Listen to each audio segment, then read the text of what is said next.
conquer a region, intelligence is extremely important. In other words, you need to know the formation of your enemies. You need to know their daily schedule. If you know when they go for their coffee break, you know a little bit about them. We know, studying history, that the '67 war, right?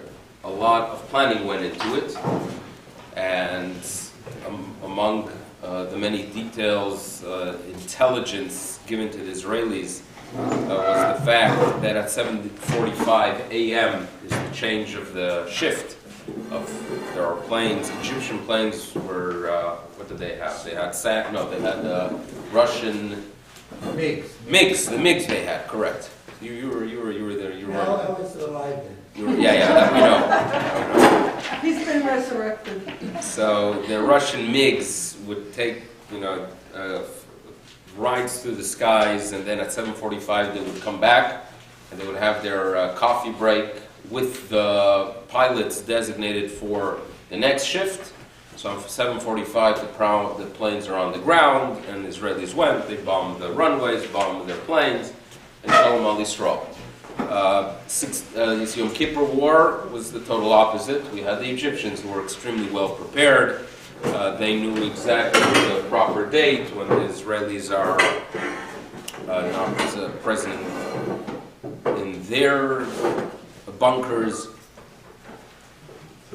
It boils down to intelligence. No one will argue that doing your research into the condition of your enemy is a lack of faith. Everyone will agree that it is common sense to go ahead and research and figure out an area you will be conquering is the normal, proper, common sense thing to do. And then you open this week's portion, and on the surface it appears that a nation is criticized and condemned due to the fact that they send spies to figure things out. Because we all know that the results were painful. And you always wonder, what's the big to-do? What did they do wrong? Why are they considered, quote-unquote, sinners for sending the spies? So let's go ahead and read the text a little bit and try to figure out what the key words are that's supposed to provide us information that will give us insight into the events. What you have to remember is that we always have this challenge when we study the Chumash. You're discussing beings that are not exactly like us. Avram, Yitzchak, Yaakov, right? Sarah, Rachel, Leah. These are people that communicate somehow in some form with a higher being. Today, we don't, at least the normal people among us don't communicate with a higher being. So they are people that we look at as from a different era, a different way of thinking, living. So we are very detached from them, but then at the same time, this text and our tradition seems to indicate that we are supposed to learn things from them. So there's a little bit of a struggle here. You take a person that's in a different realm, and you say, go ahead and learn something from him. So perhaps you could compare it to a person who plays, give me a sport, basketball, right? Basketball. So you used to play basketball, right? And your grandchildren are good players. I'm not saying you weren't. I'm just saying that currently they're very, very good players. Are there benefits? Is there any technique you could learn from watching an NBA game? When you would watch Chamberlain, right? Or when you would watch Jordan. Was there anything you could learn from him? Sure. There is. That's the right. Okay, good. That's the right answer, and that is basically the answer that we are seeking here. That yes, they are the level the NBA players play at is nothing close to what for sure I and perhaps even what you were able to do in the past. But the reality is that there is still something you could learn from, perhaps a technique Perhaps there's something you could pick up. So that's what we have to understand, that we're not saying they are like us, but we are saying that there's what we could learn from them as they are presented. So now, Vaydaber Hashem el Moshe lemor, Shlach lecha anashim. Go ahead and send forth men, lecha, which would on this most basic level mean for you. Veyaturu, and they should go ahead and spy out the land of Canaan, Asher ani noten livnei Israel, which I am giving to the people of Israel. And they should be representatives of the tribes, and the representatives of the tribes should come back and fill you in. The names are given. This is very significant. The names of the individuals are given. The rabbis and the Talmud play with some of the names that they signify negativity. And if you look at the end of verse 16, one of them gets a name change before he travels, as if he was on a blacklist with the name of Hoshea bin Nun before crossing international boundaries. What name does he get? Yehoshua. Okay, even though he does appear earlier as Yehoshua, it seems to be that Hoshea has a personality that needs some kind of adjustment. Hoshea is described as the disciple par excellence of his master, of Moshe Rabbeinu. The essence of a disciple is a being that is willing to accept anything the master teaches. Right? There are individuals who are more independent. They think independently. At times that is very important, but if you have the privilege of serving a master who is a wellspring of knowledge and inspiration, perhaps when you are spending time with this master, your focus should be to go ahead and absorb everything, absorb every nuance of his behavior and of his thought. So that attitude needs an adjustment if he is going to be spending now the next few weeks with a bunch of troublemakers. The attitude of accepting and not processing on his own conversations, thoughts, insights, and attitudes would be dangerous. So he needs some kind of shift here. So that's perhaps a way of understanding his name. And Moshe Rabbeinu gives them guidelines, verse 18, Uritem et haaretz mahi. You should go ahead and see the land, how is it? Ve'et ha'ama yoshev alea, and go ahead and assess the condition of the dwellers of the land. Is it chazak or rapah? Is it strong or rapeh or weak? Numbers, assess that as well. Verse 19. How is the land which it dwells in? Is it tovah, ra'ah? And tell me, are they settled in open areas or in fortified areas? Extremely important when you conquer a land. Now, then you have to go ahead and assess the natural conditions. Is it fertile, lean? Will you find a tree in it? Okay? All that is significant. Every piece of information up until now deals with information. Here they are told to act.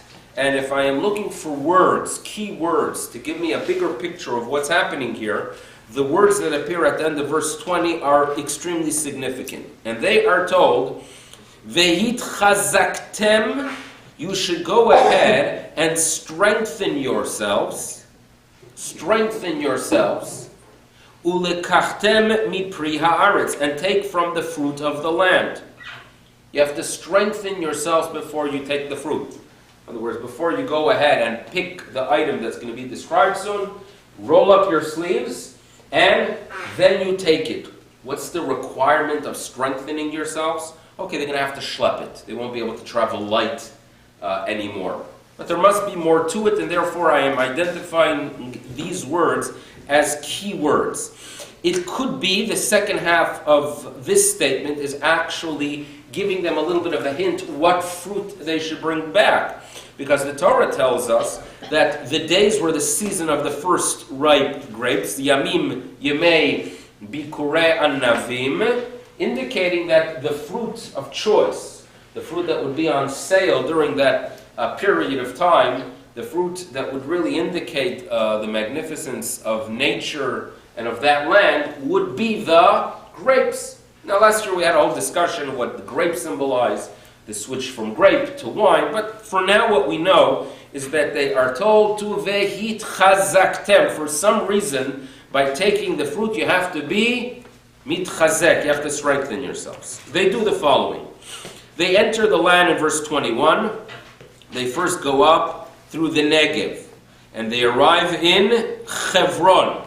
There's an interesting tradition that if you look at the word that describes their arrival in Hebron, it is in the singular, and there's a rabbinic tradition that one of the 12, made it his business to stop in Hebron to pray at the grave of the Avot and Imaot. And this is the first reference in our tradition to the concept of praying at graves, and therefore it is Jewish. It is a Jewish concept to pray at graves. Who are you praying to? Who are you talking to? That's already a whole new discussion. How far do you go with it?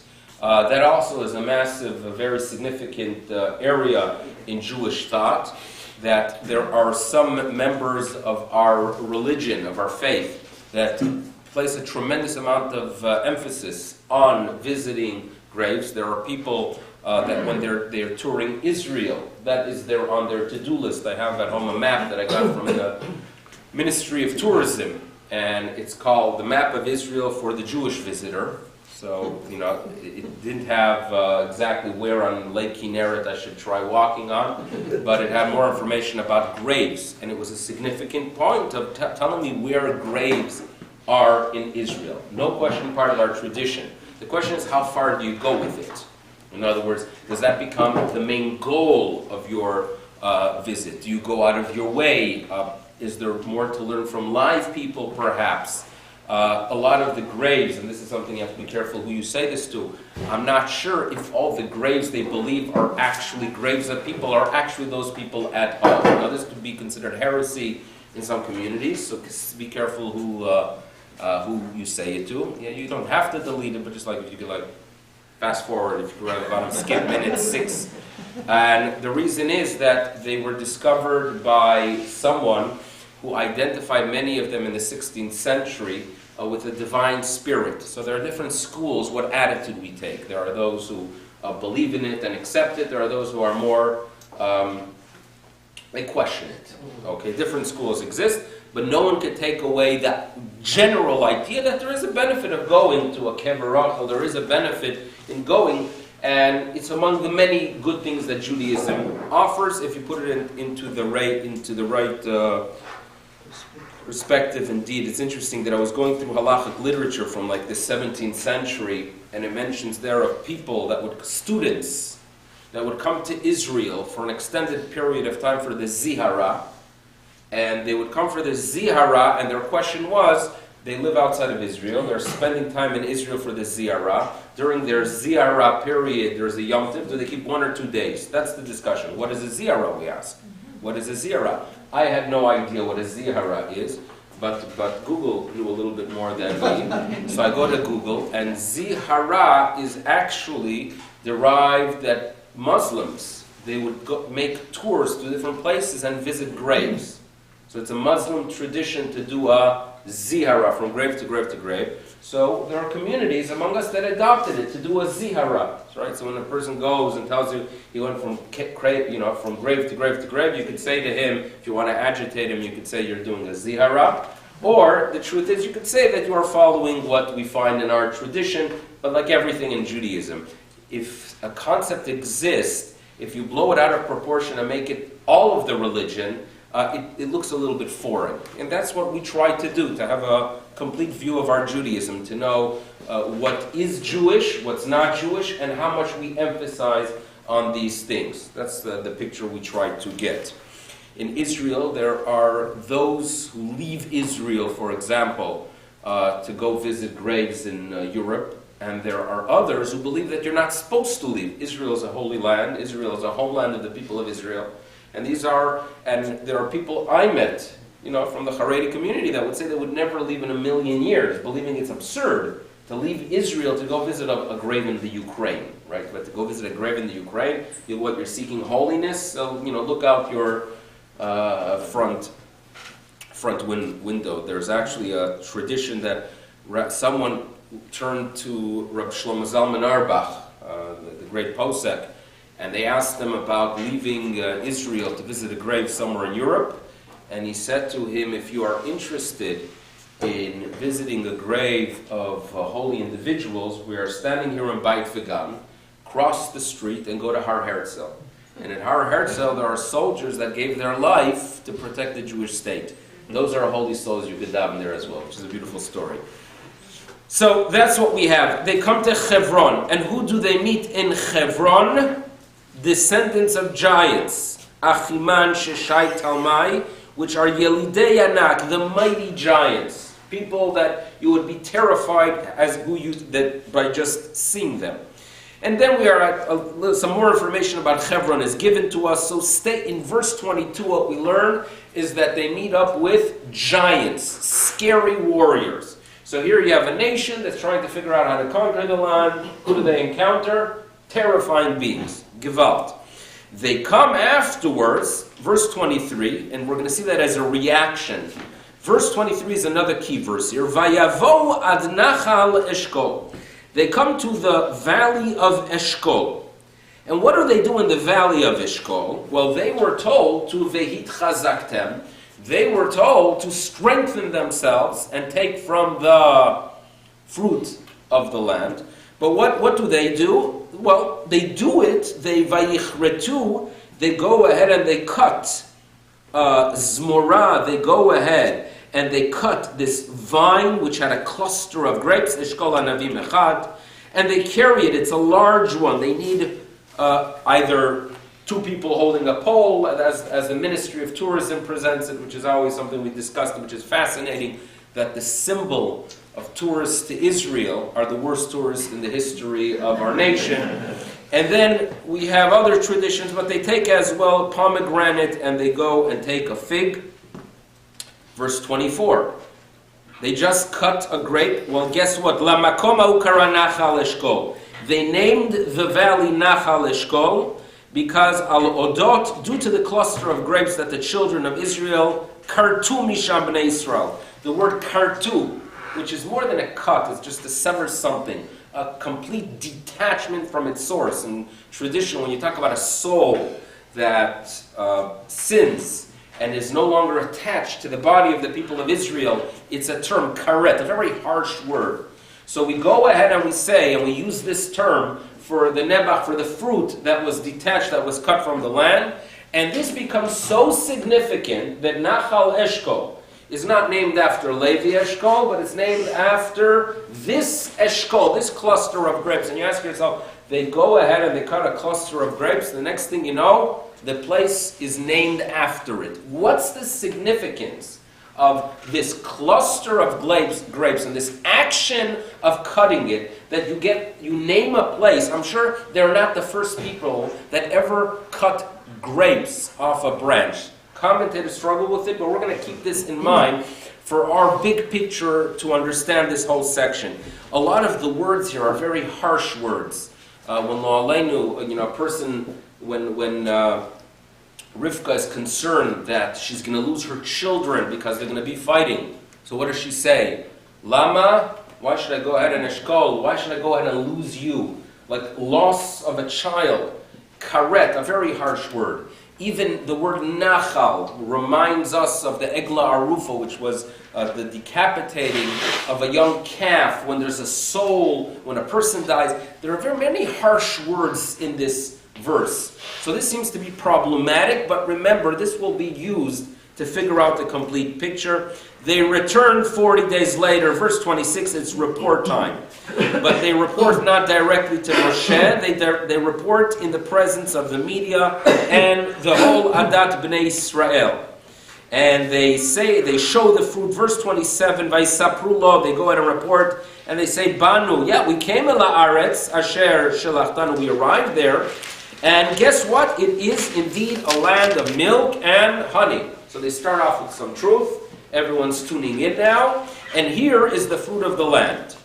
However, and they don't say aval, but they say ephes. They nullify all earlier statements by declaring, sometimes you get a compliment, you did a very good job. However, right? So sometimes the however could nullify anything stated earlier. That's what's happening here. Azam, it's a very, very firm. The people that dwell in that land, they are very strong. The cities fortified, forget it. And guess what? We saw the giants there, right? We saw the giants. And guess what other nations were able to spot on our journey? We found the Amalek. Very scary word for a nation that had dealt with Amalek. And then they go on, and then Caleb tries to go out and encourage them. They try to keep him quiet. I'm going to move forward to verse 33 because that's where we have some more information that will give us some clarity about the problem, the report, their attitude. Verse 33, and we're going to end at least reading the text here. V'shamra inu, and there, in the land, what did we see? Et ha-nephilim, the people that were nephilim, like these people that legendary individuals, that it is as if they fell from a different planet, right? The Transformers. These are those giant beings that just arrived from out of space. That's how powerful they are. And they were Bnei Anak, they were giants, Mina Nephilim. And you know how they perceived us? Key words here. How did they perceive us? The way we perceived ourselves. How did we perceive ourselves? Vanehi be'einenu, when we saw them, and then we looked in the mirror and saw ourselves. How did we see ourselves? Like chagavim, like grasshoppers. And in addition, we know that v'chen hayinu benehem, in their eyes we were like grasshoppers. And Rashi shares a midrash that notes that they were, when they saw us, they said, there are a few ants crawling around. It's interesting that the midrash switches it to ants. The concept is that we were tiny. What I'm going to ask you is if they choose specifically, and if the Torah describes to present their statement as ones, as individuals who view themselves as chagavim, there must be something about the chagav, there is something about the grasshopper that is describing their attitude and their actions. And that is part of the problem. So those are things we have to clarify. Statement number one, what was that vehit chazaktem ulekachtem? That when Moshe tells them to take from the fruit of the land, they are told, do it, but strengthen yourselves when you do it. When they are described taking the fruit, it is right after they see the giants, and they did it with an action that is described as a karet. They're cutting it. Eshkol. And the place is named after that action. And then at the end, when they describe themselves while they are doing it, how do they describe themselves? As chagavim. Chagavim. That's what we have to understand. Now, at times, if you would watch, I don't know if there's a specific movie that comes to mind or a specific comedy, but you could at least imagine a person walking over to some dilapidated structure, and he tries walking into the room or the building or the house, and he grabs the knob and he tries opening the door, and what happens? What does he have in his hand? The doorknob, right? And that's like funny. It's at times a sign that he doesn't have control over this structure. Its elements, the details are detached from one another. By grabbing one piece, you don't have a hold of the whole thing, right? In other words, when I go ahead and hold a handle that is intact and connected as it should be, I am not just holding the handle, it is really access to the whole building. When you hand someone a key to the new car that he just won, right? The key really only costs $2.95, probably more now, at Canadian Tire, the key itself. But it is the gateway, it's the way you have access to the whole car. Right? Now, In halacha, there is something called a chazaka. You hand me, I have a property. I want it to be mine. I want to finalize the deal. So you could do it through documentation. But if I, in front of witnesses, do something in the land, right? If I go ahead and make fix the fence or dig some kind of hole, by performing an act on a property, it becomes mine. And that is called chazakah. I take a strong hold of the property. If it is technically mine, I do it as an act of acquisition. Chazakah. Now, it doesn't mean that every person that digs a hole in a property, it becomes theirs, but it is a sign of an acquisition. Now, you can imagine walking. Imagine you get. You see a lot of people going to a simcha, and you didn't know about it. It was someone you're not so close to. So you walk over to the Baal Simcha. You walk over and you say, "Oh, what are you celebrating?" "Oh, I didn't tell you. It's the bar mitzvah of my son." "Oh, I'm so sorry that I didn't invite you." "You know what? Just come on. What do you, don't worry about it. Just come in." So you come in there and you feel uncomfortable. You don't feel comfortable eating, so you sit down there and you decide, I'm not going to eat anything. They don't really want me, but the speeches go on and on and on, and the food is sitting there, and you are hungry. So you take a little piece of something, tzubislach, a little tiny piece, and you eat it. Correct? You feel detached from it. You take a little, like in Hebrew there's a word, a kometz. The word kometz means like a pinchful. Right? A person who only gives very small amounts, in Hebrew is called a kamtzan. Right? You take a small amount. Or if you don't want to have such a drastic description, a person who is trying to keep a diet and there's a piece of cake there. So eventually they take a little small brekel, right? A little piece. And of course that little piece, if the speech goes on for another 4 or 5 minutes, they take another little piece. They're not approaching the cake with confidence, right? If you go to a simcha, if you fly into a simcha, I flew a month ago into a simcha in Baltimore, right? The bat mitzvah of my niece.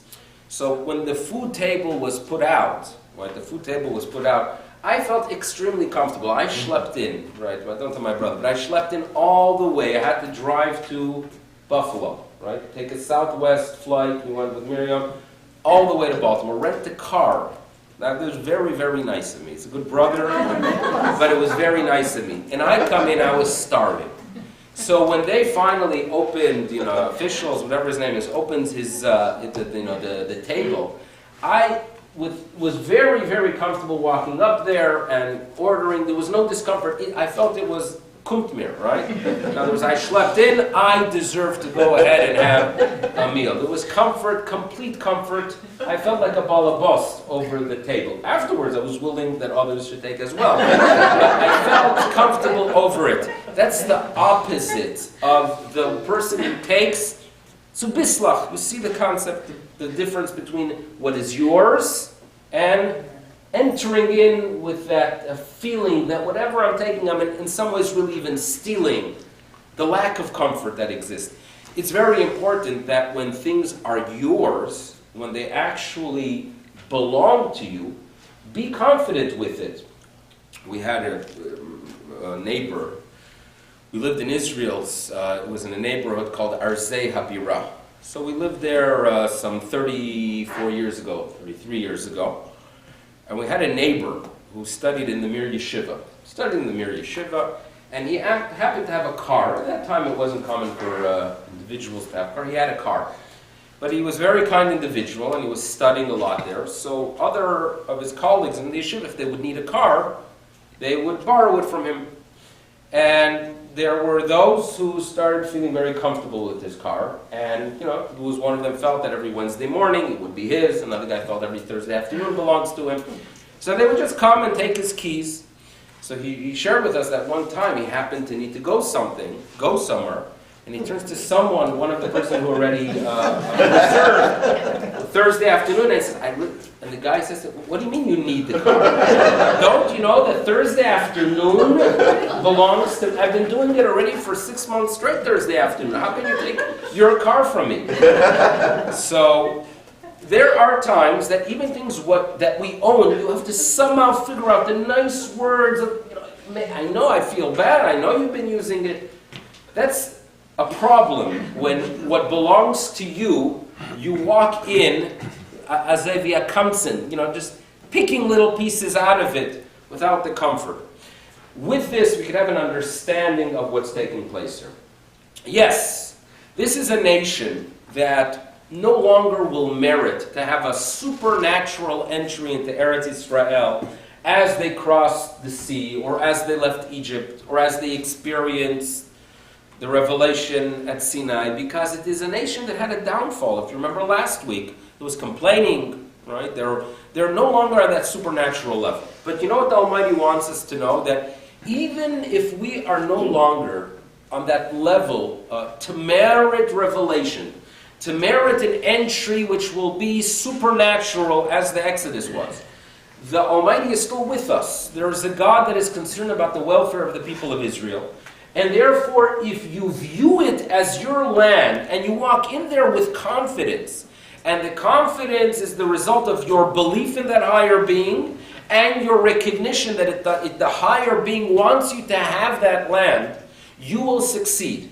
You have to view it as yours. Why is it my land? Because God gave it to me. What right does God have to give land? Because He made the world. These are principles of faith. And when you have confidence about your relationship to the land of Israel, you are a person of faith. That's what Judaism is all about. Faith in God and faith in the fact that it's a land that was given to you.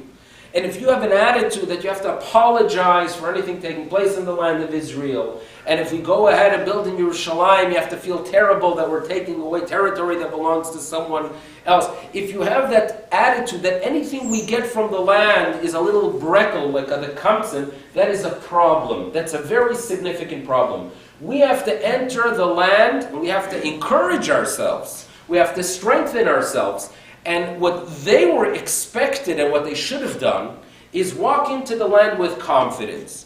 Take fruit as owners. Make, what do we call it in halacha? A chazaka, to go ahead and grab the land and make it theirs. And just as if you walk into a property that was ownerless, the halacha tells us that if, let's say, there was a person who had no one to inherit him, and he passes away, so if you walk into the territory, if you walk into the field that was owned by the individual, and you perform an act of even cutting some fruit from it, it becomes yours, and it is your confidence that makes it yours. That was the act that was demanded. So turn back to page 800, and turn back to verse 20.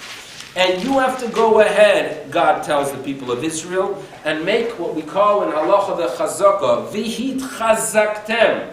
Go ahead and strengthen yourselves, not to schlep the fruit, but go ahead and take the fruit and make yourself a confident owner, because I am giving it to you. Worry not about what's happening around you, the Almighty will take care of it. Moshe is telling them what is important is vihit chazaktem, ulekachtem, you should strengthen yourselves and take from the fruit of the land.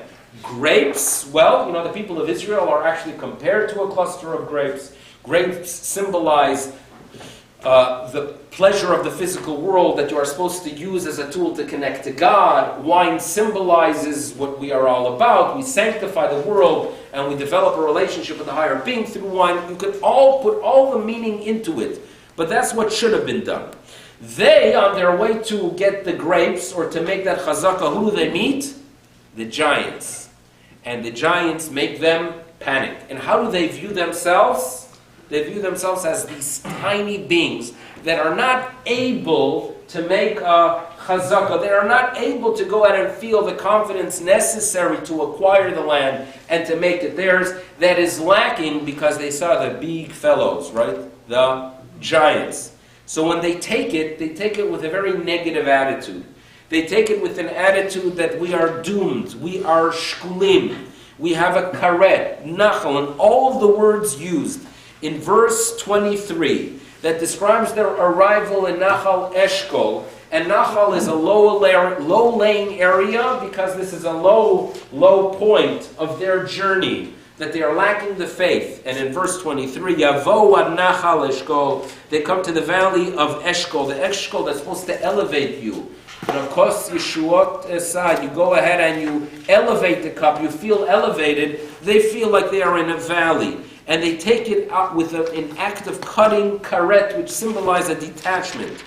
And they carry it, and all they do is carry it with a negative statement, as the rabbis tell us, that they presented the fruit to the people and said, just as the fruit is odd and big, so to the nation there is odd and big, and we're not going to succeed.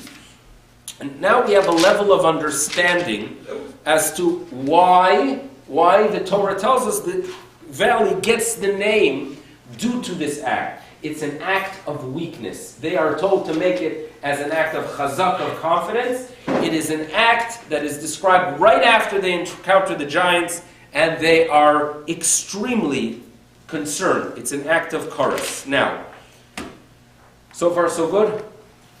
How do they view themselves? As the opposite of a chazaka. They view themselves as a what? Kamtzan, right? I'm using that word for a specific reason. Even when the grasshoppers, they eat, it's a little, tiny little bite. They could eat a lot. They could be very destructive. It's the little bite. If you look in let's read verse 33. V'sham ra'inu, on page 802. V'sham ra'inu, and now they're going to describe what individuals they encountered, and as a result, how they viewed themselves. V'sham ra'inu et hanefilim. We saw these people that are giants, that they are legendary. The legends of these giants is that they actually fell from heaven. Bnei anak min hanefilim. And how did we view ourselves? And this is the problem. How did they view themselves? They are told to view themselves as individuals that do a chazaka, but vanehi be'einenu kachagavim. We view ourselves as chagavim.